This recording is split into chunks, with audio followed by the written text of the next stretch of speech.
नमस्ते सनातनी बंधुओं। आज मैं एक ऐसी खबर देने वाला हूँ कि आपका दिल बाग बाग हो जाएगा। जयलाल, जानते हो ना उसको?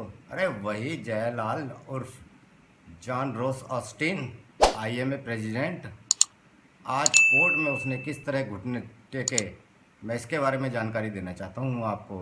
रामदेव ने तो आउट ऑफ कोर्ट खेद प्रकट कर दिया मामला ख़त्म करने के उद्देश्य से। जयलाल ये ढीठ की तरह लगा रहा, हर मंच पर, हर फोरम पर, हर चैनल पर इन्होंने आयुर्वेद, रामदेव, हिंदुत्व को कोसने के लिए, लताड़ने के लिए कोई कसर नहीं छोड़ी। ये वीडियो बहुत रोचक होने वाली है। कैसे कोर्ट में घुटने टेके, कैसे माफ़ी मांगी और कौन इसके पीछे था, इस सब की रोचक जानकारी दूंगा। यदि आपने अभी तक चैनल को सब्सक्राइब नहीं किया है तो चैनल का नाम है जितेंद्र कुमार द क्रिटिक, इसको सब्सक्राइब करें। अब मैं इस बात को पीछे की ओर ले जाता हूँ।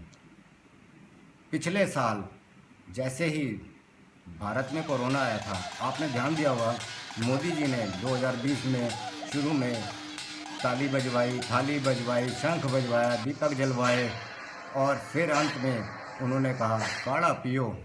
बस ये काढ़ा शब्द आते ही इन आईएमए वालों के लेले, लाल, जॉन रोस वगैरह सब के एक अंग विशेष से धुआं छूट गया।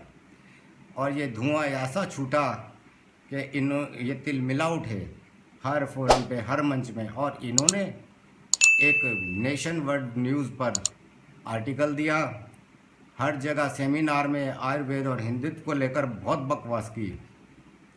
और ये ऐसा क्यों किया इन्होंने, इसके लिए आपको और पीछे जाना पड़ेगा।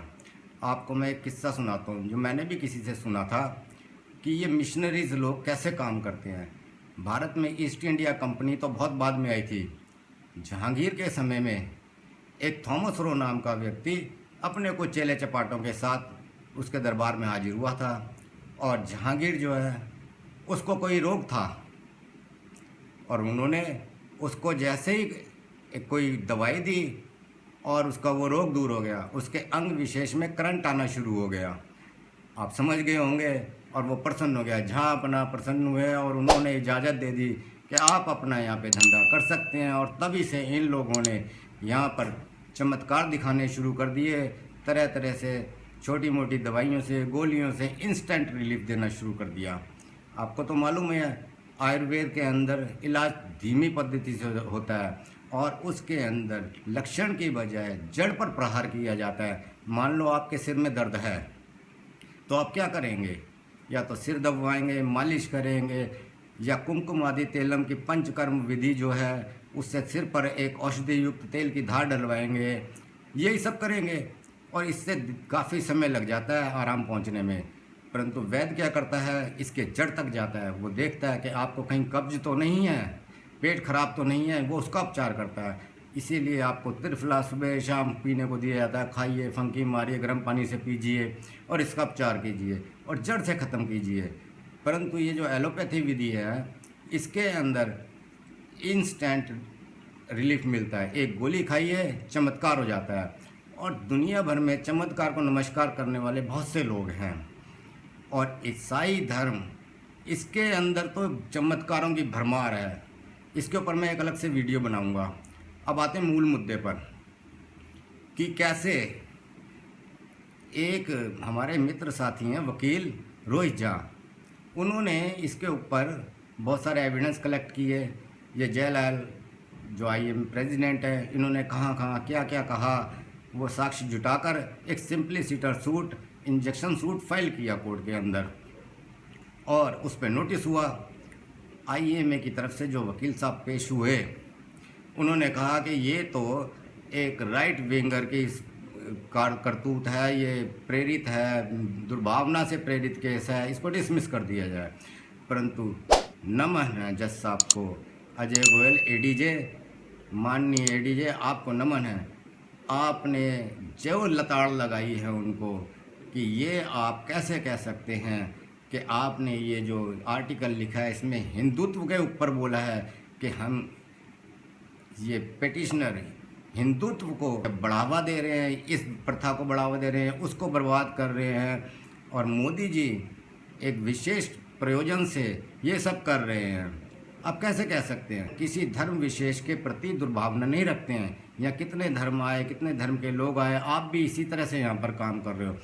आप कैसे इसको हिंदुत्ववादी मुद्दा बना सकते हो? आपने जो लिखा है, ये जो साक्ष्य, इनको झुठला सकते हो? तब उनके पसीने छूट गए और उन्होंने कोर्ट के सामने माफ़ी मांगी और कहा कि आइंदा से हमारे जो आईएमए के प्रेसिडेंट है ऐसा कोई बयान नहीं देंगे और ऐसी कोई हरकत नहीं करेंगे। मामला यहीं निपट जाता, परंतु रोहित झा जी ने थोड़ी नरमी दिखाई और अपनी पिटीशन को विड्रॉ किया। चूँकि इसमें जब उन्होंने माफ़ी मांग ली तो आगे इसमें कोई रिस्ट्रेनमेंट का ऑर्डर पास करना जरूरी नहीं समझा जज साहब ने। परंतु काश ये लाइव स्ट्रीमिंग होती। मैं चाहूँगा मोदी जी अपने उस वादे को याद करें कि कोर्ट की कार्रवाई का सीधा प्रसारण होना चाहिए, और यदि ये होता तो आज कितने लोगों को इसका लाभ मिलता, उनको खुशी होती। आप मेरे अगले वीडियो का इंतज़ार कीजिए, क्योंकि मैं ईसाई मिशनरीज कैसे चमत्कार दिखाते हुए लोगों को प्रभावित करते हैं। ये ऐसी दवाइयाँ देते हैं कि सिर दर्द है तो एक आप सिर दर्द की गोली ले लीजिए और वो दर्द तो फिर दोबारा हो जाएगा, क्योंकि दर्द जिस कारण से हो रहा है उसकी जड़ में तो गए नहीं है, उसका तो उपचार किया नहीं। अगर कब्ज है, गैस बन रही है, तो उसका तो उपचार हुआ नहीं। गोली खा लीजिए, सिर दर्द दूर हो जाएगा, यानी लक्षण दूर हो गए। कब्ज फिर होगी, दर्द फिर होगा, फिर आप सिर दर्द की गोली खाएंगे, और इस तरह से अधिक एनाल्जेसिक गोलियां खाने से, दर्दनाशक गोलियां खाने से आपके गुर्दे प्रभावित होते हैं। ये तो ये लोग भी मानते हैं। और जब आपके गुर्दे प्रभावित होंगे या क्षतिग्रस्त होंगे तो आप उनका ट्रांसप्लांटेशन कराएंगे, दूसरा गुर्दा लगवाएंगे, और वो कुछ दिन में काम करना फिर बंद कर देगा। इनकी दुकान यूँ ही चलती रहेगी। इसी तरह से इन दवाइयों को खाने से कई बार मल्टी ऑर्गन फेलियर हो जाता है और आपकी डेथ हो जाती है। ये एक धंधा है। आप सनातनी भाइयों आयुर्वेद की ओर लौटिए और किसी भी तरह, हर तरह से जितनी आपकी क्षमता है, अपनी पुरानी पद्धति, अपने पुरानी संस्कृति के साथ डटकर खड़े रहिए। ये एक हमला जो हमारी संस्कृति पर हो रहा है, एकजुट रहेंगे और इनके मंसूबों को पहचानेंगे तो हम इनसे डटकर लड़ पाएंगे। और मुझे उम्मीद है आप लोग ऐसा अवश्य करेंगे। अपनी संस्कृति, अपनी सभ्यता और अपने धर्म को बचाने के लिए हम सब एकजुट होंगे। नमस्कार।